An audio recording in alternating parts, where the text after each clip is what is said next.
As I said, I just couldn't leave it at this. So I wrote them a second rebuttal. In it, I asked, and actually I begged them, to please address my research work point by point and explain which point they disagreed with and why, so that I can respond to those points individually in a constructive dialogue. Did they disagree with my conclusion that the GBC was no longer executing these duties? And if so, state why they disagree, and let's discuss it. But actually, Hridayananda Maharaj had actually admitted that they were no longer following these duties, because he had stated that if they were to restore those functions and duties back to the GBC, that it would reduce the gurus to that of Ritviks. So they didn't disagree to that point. But then I further asked them, did they disagree with my conclusion that not performing those duties constitutes a drastic change in how the GBC were managing the movement? If they disagreed with that assessment, I asked that they please state why, and let's discuss that point.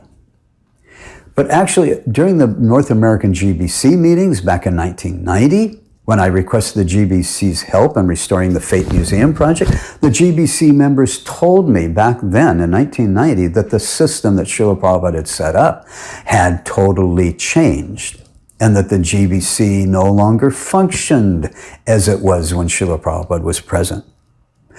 So basically, the GBC had already answered that question also.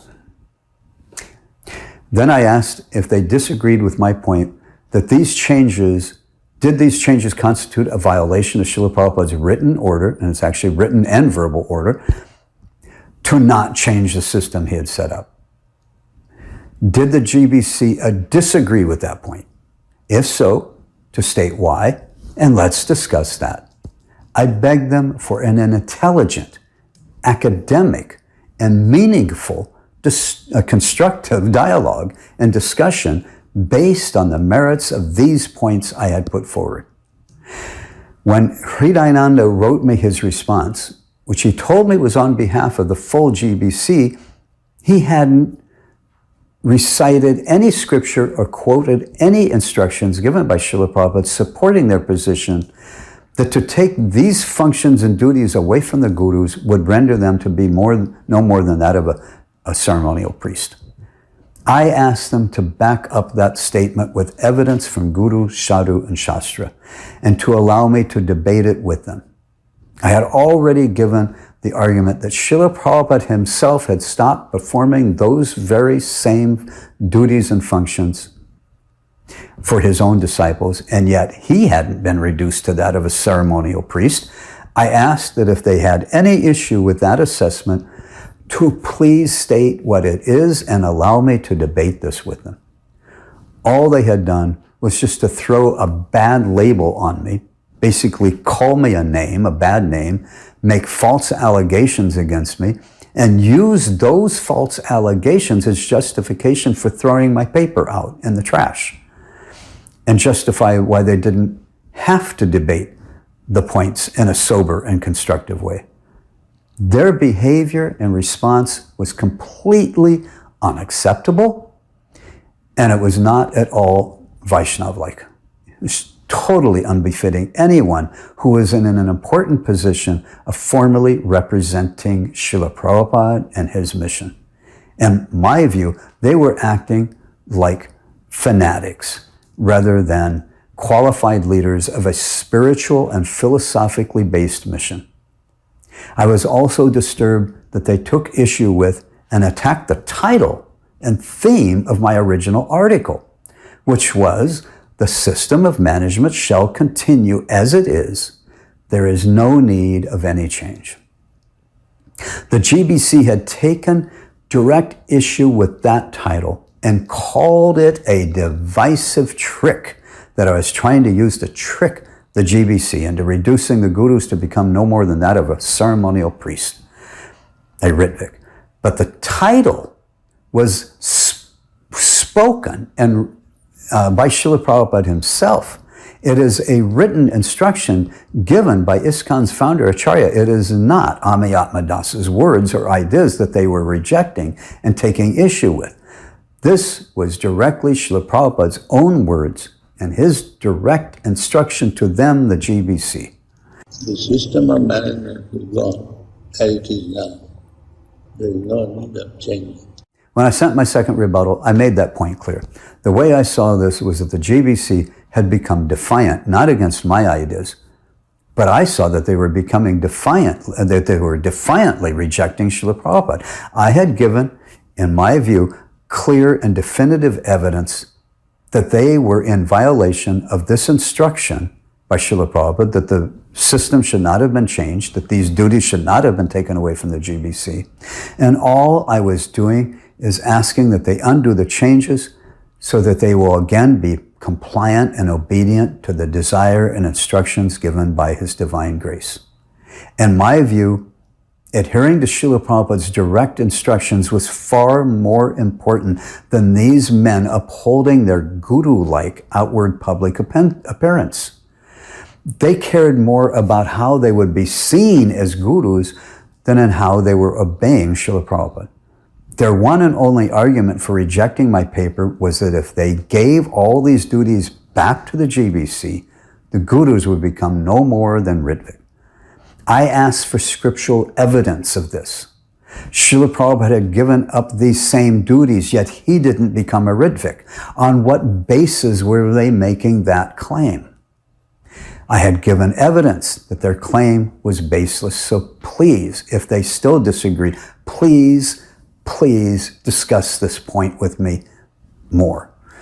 It was my unmoving conclusion that it was imperative that the GBC perform the duties that Srila Prabhupada had prescribed them.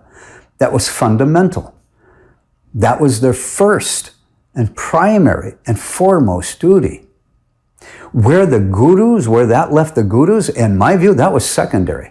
And I made it a point that until they correct their own position by restoring the GBC's duties and correcting their violation of this order by Srila Prabhupada to not change that system that he had set up, until they correct this, there was no use in them trying to address the guru issue. I told them that first they had to correct their own disobedience to Srila Prabhupada's order, restore the system as it was before they changed it. And then the GBC will have the spiritual strength to deal with the guru issue and any other issue that is facing them, but not before they correct their own errant ways.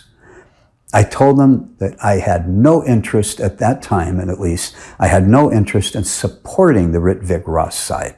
And I didn't even want to discuss that issue at the time. In Bhagavad Gita, Krishna says, whatever action is performed by a great man, common men follow in his footsteps. And whatever standards he sets by exemplary acts, all the world pursues. Bhagavad Gita 3:21.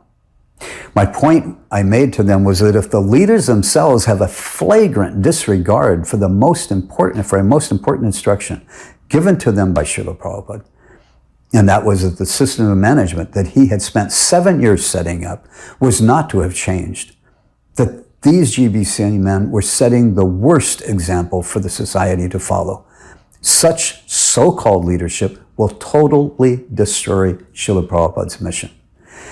In regards to performing one's duties, Krishna says, it is far better to discharge one's prescribed duties, even though they may be faulty, than another's duties.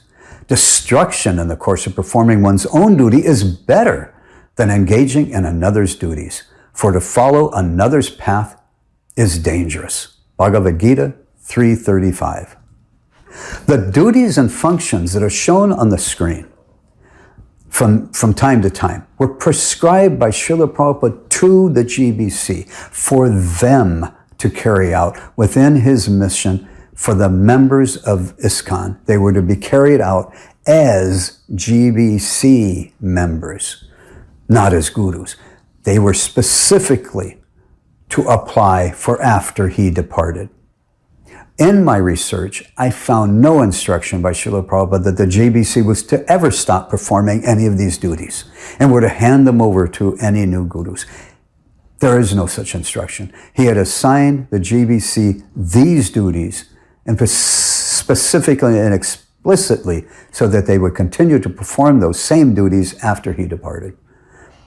That was the whole purpose of setting up the GBC and handing over these duties to them in the first place. Therefore, these duties had to be returned back to the GBC. I also pointed out that to give up those duties and have the gurus perform them instead totally changed the way ISKCON was managed, and that this was creating additional problems all over the society. Well, a guru can perform those functions, as Srila Prabhupada did in the early years. They are not what defines a guru. By Srila Prabhupada's own example, we see that a real and true guru doesn't have to perform those functions. Srila Prabhupada himself stopped performing them for his own disciples and requested the GBC to perform them on his behalf for the members of ISKCON. Yet he remained the Diksha Guru for both his existing and future disciples. He was not reduced to that of a ceremonial Ritvic priest just because he no longer performed those functions for his disciples. That was the one and only argument that they had given, and it was baseless. And I again emphasize this in my third rebuttal. I begged them, if they disagreed, please give the reason why, and let's discuss this further in a philosophical mood rather than fanatically throwing labels and name-calling and refusing to engage in an intellectual discussion. I then sent, I think it was my third rebuttal by then, and hoping that this time I would finally get an intellectual and constructive response.